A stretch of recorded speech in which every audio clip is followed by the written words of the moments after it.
Hello YouTube, this is SKillous. Today we're gonna watch the thing that makes me very excited. And this thing is Storm. Storm in PvT. As of late, it has been getting increased popularity, for sure.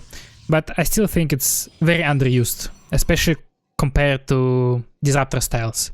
If you watch most of the top players play PvT, Showtime, MaxPax, I think it's probably more fair to Europe. You're all only gonna see Disruptors, right? They all play Disruptors because, I mean, Disruptors are very good, but Storm is a very good alternative as well. And I feel like as an alternative, it adds a very interesting level of outplay in a way, because while Disruptor is more of a zoning tool, right? Like, because if we're being honest and you look at the professional level, there is no way like Clem gonna get a big Disruptor Nova in his face, right? Unless he's like heavily distracted elsewhere. And in most cases, you just try to out move your opponent, make him be out of position, and this way, like, put him into corner where he actually can't split after your Novas. But with Storm it's a bit different, because fights are just happening differently, right? Because there is this like mini game with ghosts and High Templars, because obviously Ghost can EMP the Templar, and Templar can feedback the Ghost if it sees it. So it adds a very interesting dimension. Talking about the game, we're gonna look at the Nightmare. I think he's a very promising Protoss player. I think he has a lot of potential, especially in the next season. There is a lot of good things to say about him, but let's just focus on the game, and throughout the game we'll probably point something out. So the game starts quite normally, just expand from the Protoss, he skipped the Scout, play the Cybernetics Core first, Nexus, scouted as Adept, so Factory on Reactor, so CC. And now he realizes, okay, so this is Cyclones, this Zunaga Tower gave a very good vision. A very cute move, sending 3 Adepts across the map, while chaining them back. He understood that even if the Cyclone's gonna be in time, they won't be able to kill the Adept. It's gonna get healed by the battery, and you can go for a second round. And as we can see, one of the Cyclones is actually yellow after this movement, which was very helpful. So now we protected our wall. I think this was the main point of the build order Jan went for. And at the same time we go for triple gateway and a robo. Very, very normal opening. If we compare it to the build order MaxPax was going for, it will focus much more on defending rather than attacking your opponent. Because MaxPax really likes to go for these 4 gateways. He goes for early Prism. Nightmare. He goes for Observer. He goes for a quicker 4th gas, so his technology gonna be earlier. And at the same time he goes for many Stalkers. As you can see, after 2 Warpins, we have 6 Stalkers total, and this is a good amount, because you need 9 Stalkers to one-shot a Medevac, so it's very profitable to have either 3 Stalkers, 5 Stalkers, or 9 Stalkers, because with 3 Stalkers you 3-shot, with 5 Stalkers you 2-shot, and with 9 Stalkers you 1-shot, so positioning your Stalkers this way gonna give you the most value out of your 6 Stalkers, because yeah, 3 shots is more than enough. Like, if the Mind Drop gonna fly through the 3 Stalkers, it's just gonna die. So it's gonna be obviously very good. So now first Observer arrives, Nightmare sees that there is a 3rd CC, so he realizes, okay, there won't be any pressure, and he adds additional gateways and Templar Archives. So this is exactly what gets me excited, right? Templar Archives, I absolutely love it already. Observer keeps scouting. It sees that, okay, there is Cyclones, there is another barracks, and I think, yeah, I mean, it's quite obvious, right, at this point. Terran went for Cyclones, he has multiple barracks, so he understands there is no starport unit, so I can literally grab every single Stalker and take them across the map. Yes, Observer died, so it won't be possible to jump on top of the main base, but you can always chip out a little bit of shots on the Marines, get some damage done. Simultaneously, an Adept comes in. Of course, it won't deal a big damage, but at the same time, Terran has no Steam Pack yet, because it's usually very delayed when you play 3cc, so it'll be easier to get damage. Okay, very cute move actually. Adept saw that there is no tank, all the tanks are on third base, so Nightmare blinked on the nut with help of his observer, and he killed 2 SCVs, forced a minor pull, and most importantly, he forced a steam. Steams at this stage of the game are very valuable resource, because usually when you play... Okay, wait, there is a fight potentially? No, there is no fight. So, if you play a normal game, and with normal I mean like Terran opens up with 1-1-1, goes to 3x push after that, you don't really care about steams that much because you have a lot of medivacs and it's not a big issue. But when Terran is playing 3cc, his medivacs are actually delayed, so every steam that you can force is very good. So now Nightmare saw that Cyclones and all the Marines are on the third base, so there is nothing that deals with War Prism efficiently. Obviously, Terran, on top of this 3cc build, he won't ever go for early Vikings because he needs to get this medivac count up. This is actually quite risky because because there is 4 High Templars in the Prism actually, but this, I think this has been a very good bite for Nightmare, because he forced Beyond to come with all his forces, and he wasn't expecting this storm to hit. So it went out perfectly, worked out perfectly. Now Prism is getting recalled because, okay, Terran now knows that there is a Prism, so sooner or later he'll get 1 Viking to make it to just force this Prism back, right? So it's better to recall the Prism and reposition it. So at this point, Nightmare understands that he probably won't have any good timing that he can use in his favor, so he goes for a Robobay, and he also goes for Double Forge. Double Forge is a very wise choice because he's obviously down in upgrades, and usually this is a problem with Storm. If you open up the Storm, you have to delay your forges by quite a bit, so in a lot of the games, I think it's a good choice to go for a Double Forge, actually. So now, our army consists of a lot of Zealots and Stalkers, and 4 High Templars in the Prism, and there is a second Prism that tries to sneak in and get some damage done at the same time. Nice. 3 SCVs, and Prism goes back. Robobay is done. We have a second Robo on the way, some more gateways. Let's see. Let's check the gateway count. Okay, it's 8, goes up to 10. Everything is quite standard. And right now, Nightmare is just trying to use his superior map control, because he has a Zilnaga tower, he has an Observer on the top left, and now he just tries to get some, to kill some rocks and just get more map control, basically. Gas number 5 and 6 is on the way. The reason is that at some point, especially if you trade out your High Templars, you will lack gas. You need to get this Colossi on the way, you need to get your upgrades. 2-2 is expensive, 3-3 is even more expensive. So usually when you play Storm, you need not 4 gases that you usually get with Disruptors, but you need 6 gases, because your army is gonna be more gas heavy. Although we don't really go for Archons, right? Because Archons, they are quite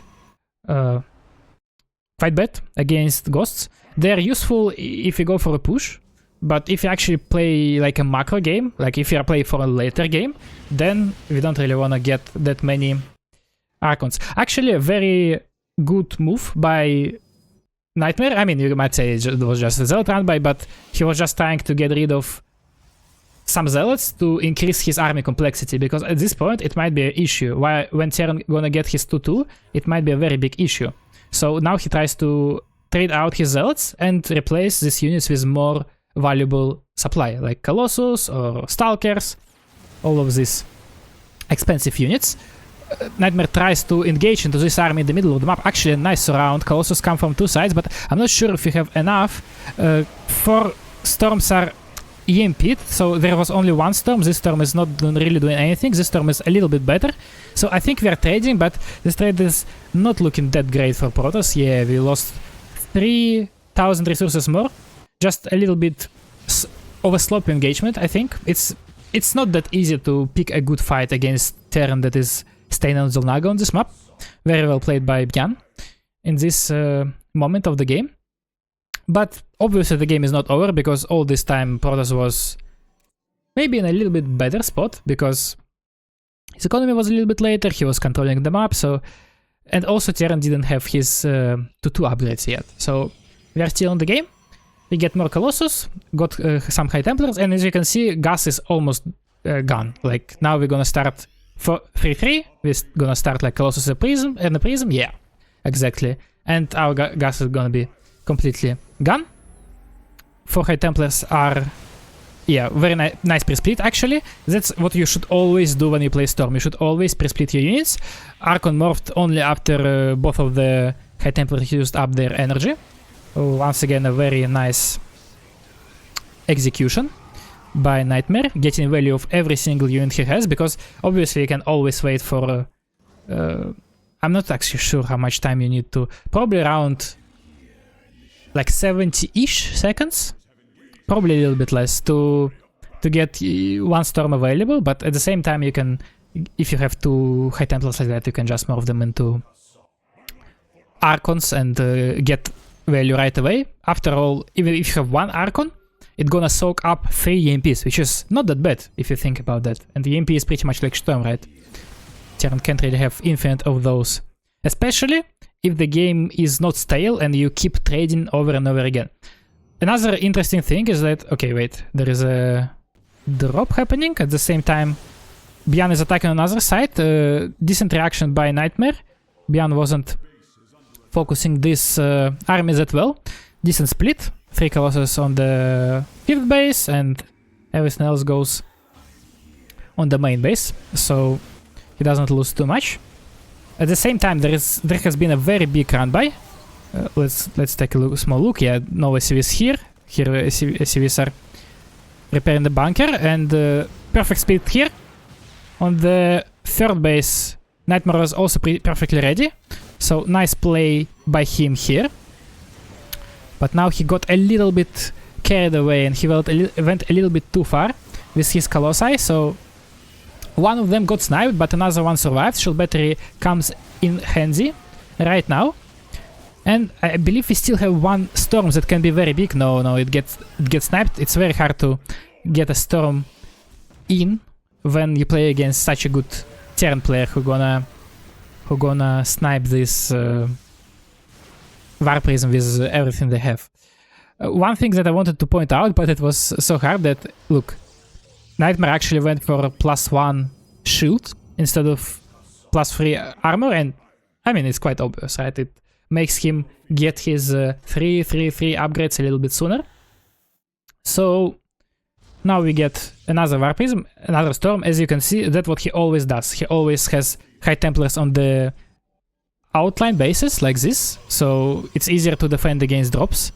And he also has a War Prism with 4 High Templars inside, so he can use them in fight, because if your High Templars are not on the Prism, it gets very hard to use them, right? Because they can always get EMP'd, they're very slow, so your army gets slow, but War Prism actually helps with this issue. Your army is not as slow, I guess, so you can use it very efficiently. Some more cannons, some more batteries.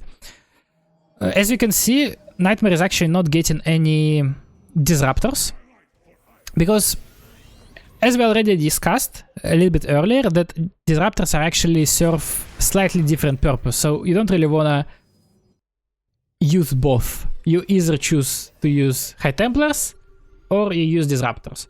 Another reason might be is that it's actually very tricky to use both, and if you... So sometimes in StarCraft you kind of have to go for suboptimal plays, because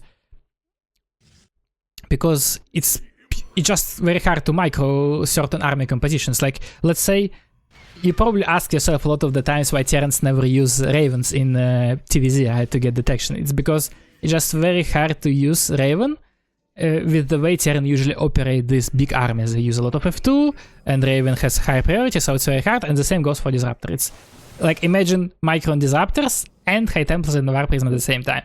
That would be very, very hard, trust me, even for pro players. And by the way, Another thing that I want to point out about Nightmare is that he's actually very fast. Look at his APM. Averaging almost 500 APM. EPM is 263. He's definitely one of the fastest players. Another fight happening. Actually, High Templars are dropping out right away. Get some very nice storms. So he doesn't even try to flank that much with his High Templars. The main idea is that High Templars gonna be on the field in time, right?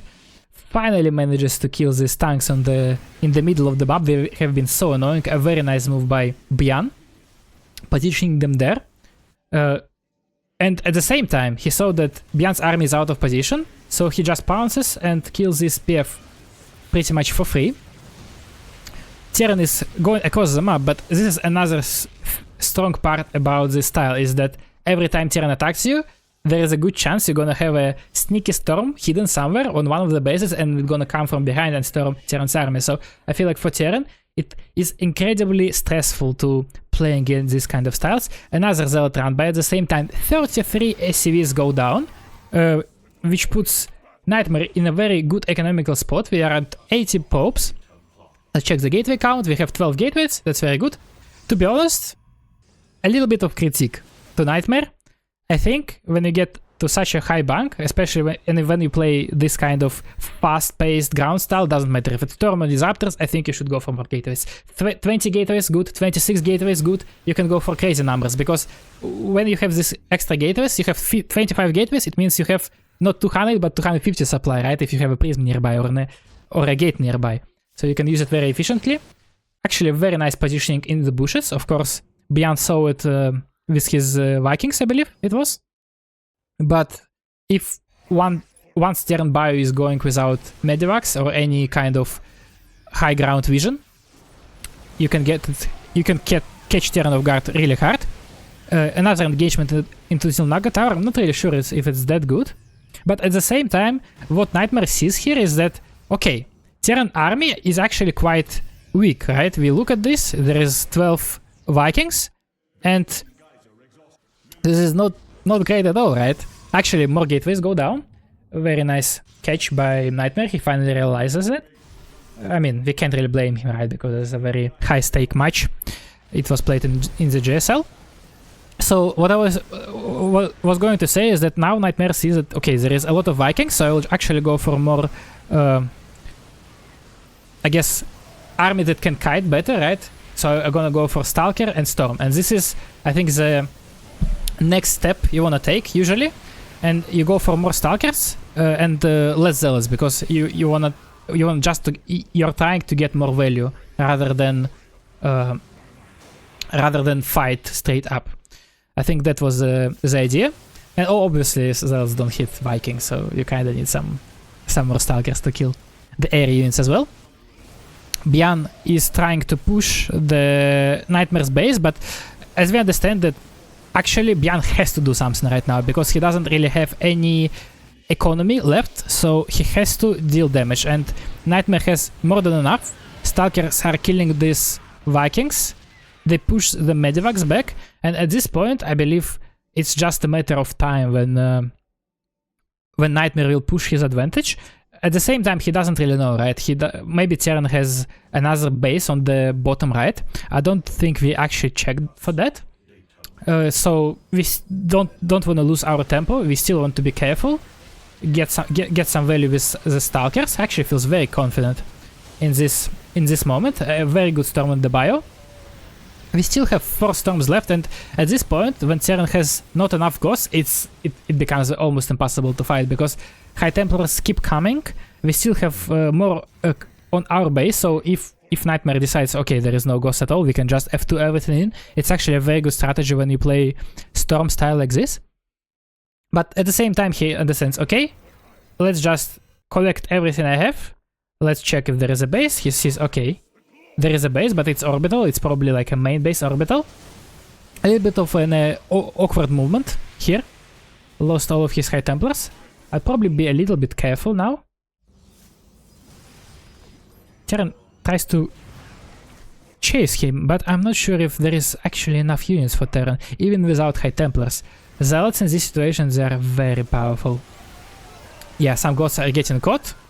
Colossus is also trying to shoot. And as I said, anytime you feel like you are winning, you just grab all of your High Templars that's sitting on the bases defensively. You can obviously do warping of another High Templars, because while you're attacking, there is very low chances Terran actually gonna go across the map and do something. So you have time to get some energy. And here we just, I believe we have superior army. And look at the prism dance, it was going back and forth, so Byan can't really focus it down with his Ghost and Marines. It's also a very nice micro by Nightmare, and just like that, we take a win. Slightly worse trades, but in general, a very nice game by Nightmare. I hope you enjoyed this video. See you next time. Bye bye.